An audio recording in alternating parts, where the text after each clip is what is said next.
Hi everyone, welcome to the I Am Knower channel. This time, I will tell you a story about Servius Tullius, the people's king of Rome. Find the most comfortable position for you right now. If you like this video, please push like button and subscribe this channel. Disclaimer, this video was created with the assistance of artificial intelligence, AI. Some or all of the visuals, narration, or text may have been generated using AI tools. While efforts were made to ensure accuracy and quality, the content should be viewed for informational and entertainment purposes only. Prologue: From slave to king. In the annals of Rome, few tales rival the improbable rise of Servius Tullius.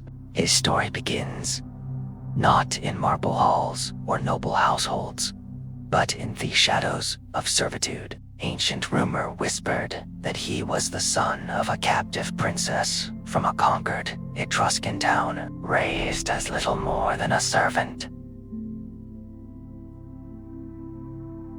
Within the royal household of Tarquinius Priscus, yet destiny, it seemed, marked him for greatness. One night, as the child lay asleep, a strange wonder unfolded. A flame appeared upon his head.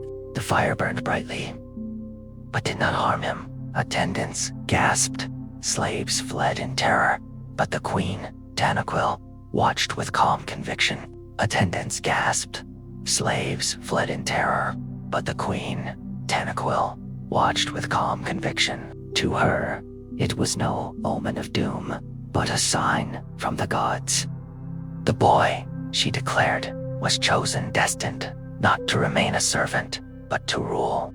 From that moment, Servius' path was set apart. Though his hands had once labored in service, his mind and bearing grew noble. Under the queen's protection, he was educated in the arts of leadership, strategy, and statecraft. He became a man respected for his fairness, admired for his strength, and, most of all, beloved by the common people who saw in him a reflection of their own struggles. Thus began the ascent of Servius Tullius, the boy touched by fire, the slave who would wear the crown of Rome. Chapter 1: The Mysterious Birth. The origins of Servius Tullius were cloaked in mystery, whispered of in taverns, and recorded with caution by Roman historians.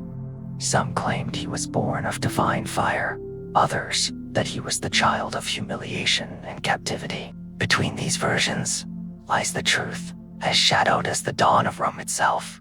His mother, so the story goes, was a princess of an Etruscan city conquered by Rome. Stripped of her throne and dignity, she was brought to the household of King Tarquinius Priscus as a prisoner of war.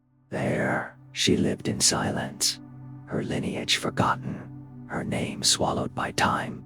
From this royal captive came a child conceived, not in love, but in defeat. Yet, from his very first breath, the boy was different. Legends tell that strange signs accompanied his birth. In some accounts, his mother dreamed of fire before labor pains seized her. In others, a bright light filled the chamber as he entered the world, as though a god had touched him. These tales spread quickly, for the Romans, like their Etruscan neighbors, were a people who read destiny in omens. The child was given the name Serviusa, name that betrayed his station. It derived from service, meaning slave, a cruel reminder of his mother's captivity and his uncertain place in the household. To some, he was little more than a servant's child, destined to live and die without recognition. To others, his very existence threatened the fragile order of Rome, where birth still dictated worth. But fate is no respecter of chains. Though born of a prisoner and marked as a slave, Servius would one day walk a path that defied every expectation. Rome, still young and raw, had not yet learned that greatness could spring from the humblest of beginnings. Chapter 3: Marriage and Power. The marriage of Servius Tullius to the daughter of Tarquinius Priscus was more than a union of two young souls. It was a carefully woven thread in the tapestry of Rome's destiny. For Tentacle, who had long seen greatness in the boy touched by fire, it was the final act to secure his place among the ruling house. The ceremony was met with mixed whispers. Some in Rome sneered that a man once branded as Servius had no right to claim a princess as his bride. To them, bloodlines were the lifeblood of power, and Servius's origins tainted his worth. Yet others saw in the match a symbol of Rome's new spirit, that greatness could come not only from noble descent, but from strength, wisdom, and the will of the gods. In the palace, the marriage elevated Servius beyond the status of a favored youth. Now, he was kin to the king, bound by both loyalty and blood.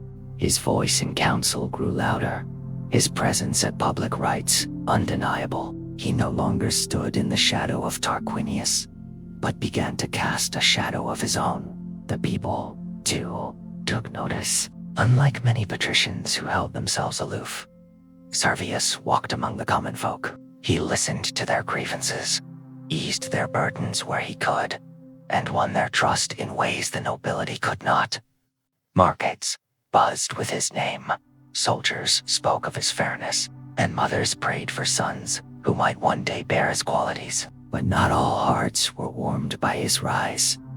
Among the old families of Rome, envy hardened into resentment. To them, Servius was a usurper in waiting, a man whose marriage had thrust him dangerously close to the throne. Even within the palace, the seeds of conflict were sown. Tarquinius and Tanaquil had other children, each with ambitions of their own, and they watched their new brother with suspicion. Servius, however, did not flaunt his newfound power. He carried himself with humility, deferring to Tarquinius's authority, fulfilling his duties with diligence. Yet, in private, he understood the truth. Marriage had transformed him. He was no longer a servant elevated by favor. He was now a man with a claim, however distant, to kingship itself. For the first time, whispers stirred that when Tarquinius's time passed, the crown might rest not upon the brow of his sons, but upon the head of Servius Tullius. And whispers, once lost in Rome, had a way of shaping destiny. Chapter 4: The Crown by Fire. The palace of Tarquinius Priscus had always been a place where omens carried weight. For Romans and Etruscans alike, the gods spoke through signs, the flight of birds, the crack of thunder, the strange flame that once crowned a boy's head. And in Servius Tullius, those signs burned brighter than ever. The story of the fire had never been forgotten. Though years had passed since attendants saw the child sleeping with a halo of flame, it remained the cornerstone of his legend. To the people, it marked him as chosen. To the nobles, it was a dangerous reminder that destiny seemed to favor a man who had no claim by blood. As Servius matured, new signs seemed to follow him. Victories in small skirmishes, uncanny foresight in council, and an almost divine ability to win the hearts of common men, all fed the belief that he was favored by fortune. And above all stood Tanaquil, whose faith in omens never wavered. She told her husband, again and again, "This man is marked by the gods. Do not resist the will of heaven." Tarquinius himself, though cautious, trusted the judgment of his queen. He granted Servius command of men and responsibility in governance, and each time the young man justified the trust, Rome prospered.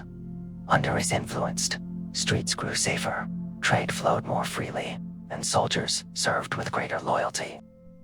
The people began to murmur, "When the old king is gone, Servius must be our next ruler." But destiny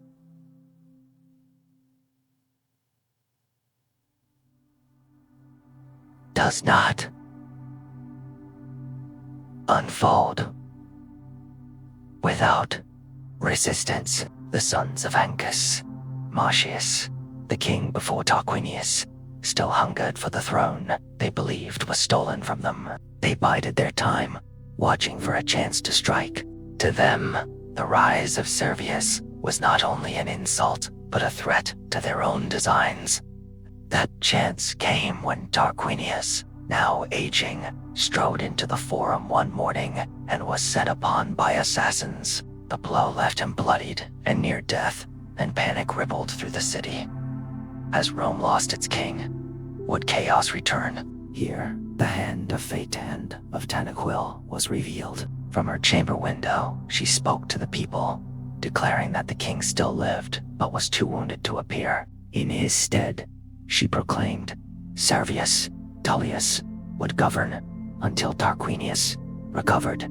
Few doubted her word, for Tanaquil's wisdom was revered. And so, the city turned to Servius, not as a steward, but as a king in all but name. When Tarquinius finally succumbed to his wounds, Rome did not fall into disorder. The people had already accepted Servius as their leader, guided by omens, by the queen's will, and by his own steady hand. Without the clash of arms or the vote of the Senate, the slave-born youth ascended the throne of Rome. The crown had not been seized by force, nor passed by heritage. It had been carried by fire, by faith, and by faith onto the brow of Servius Tullius, the king marked from childhood as chosen by the gods. Chapter 5. A king for the people. From the moment he wore the crown, Servius Tullius was unlike any king Rome had known before. His predecessors had ruled by lineage, conquest, or cunning. Servius ruled by the will of the people. He did not forget the shadows from which he had risen. Though now clad in purple robes and seated upon a throne, he carried with him the memory of servitude, of the uncertain place he once held in the household of another. It gave him a perspective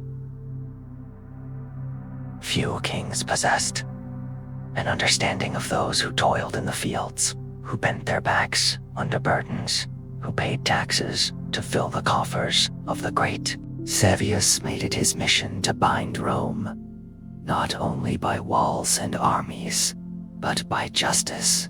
He sought to balance the scales between patrician and plebeian, noble and commoner. Where earlier kings had looked to expand Rome's borders, Servius looked inward to strengthen the city's heart. He began with the census first. In Rome's history, for the first time, citizens were counted not merely as heads, but as men with property, rights, and responsibilities. The census organized Rome's society into classes, ensuring that even the poorest had a place, a recognized voice in the state. It was a quiet revolution, for it gave the common man dignity, where once there had been only invisibility. The reforms angered many among the patricians. To them, Servius was undermining centuries of privilege, handing power to those who had no right to it. Yet the people rejoiced. In Servius, they saw not only a king, but a protector, a champion who would not allow them to be trampled by the weight of noble ambition. Nor did Servius neglect the sacred. He restored temples, renewed festivals, and honored the gods of both Rome and her Etruscan neighbors. He believed that Rome's strength came not only from its swords, but from its piety and unity. In this, the people followed him gladly. Under his reign, the city grew not only in size, but in spirit. Markets bustled, families prospered, and soldiers served with loyalty, knowing their sacrifices were counted and valued. For the first time, Rome began to feel less like a collection of tribes and families, and more like a single people, bound together by law and loyalty. Chapter 6. The Servian Reforms. Of all the acts of Servius Tullius, none left a deeper mark on Rome than his reforms. They reshaped the city's very structure, turning a patchwork of clans into an ordered state. where kings before him had ruled with might. Servius sought to govern with measure, law, and balance. The foundation of his reforms was the census. For the first time, Rome's citizens were counted, their property assessed, their obligations defined. This was no mere tally of numbers, but a reordering of society itself. Every man, from the wealthiest noble to the humblest farmer, was registered according to his means. Wealth determines duty. The richest would equip themselves with heavy armor, shields, and horses, forming the backbone of Rome's cavalry and frontline infantry. The poorer would fight with lighter arms, slings, or no armor at all, serving in roles suited to their resources. In this way, every Roman, regardless of birth, had a place in the defense of the city. From the census arose the division of Rome into classes and centuries. The patricians no longer monopolized power. Instead, authority was distributed according to wealth and service. The centuries' military units, that doubled as political voting blocks, gave even the common man a voice in the assembly. Though the wealthy still held greater sway, the reform was a quiet revolution.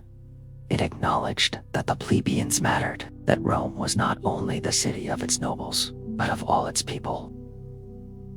For the first time, the state stood upon a broader foundation. The reforms strengthened Rome's military power, but they also reshaped its spirit. No longer was the army the tool of a king or a few aristocrats. It was the collective force of the citizenry, each man serving because he had been counted, recognized, and given a stake in Rome's survival. This bond between ruler and ruled distinguished Servius from his predecessors. He ruled not by fear but by loyalty.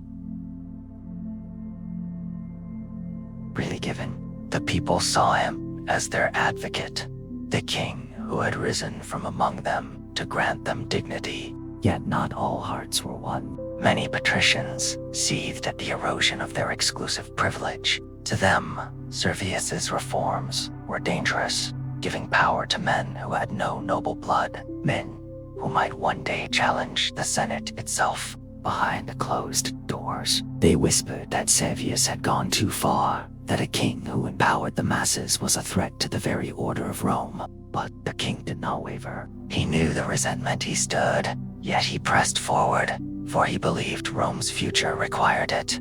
The walls of the city could be raised higher, the legions drilled harder, but unless the people themselves were bound together, Rome would crumble from within. Through these reforms, Servius Tullius laid the foundations of a Rome that would one day be a republic, a city where citizenship, duty, and law mattered more than noble birth.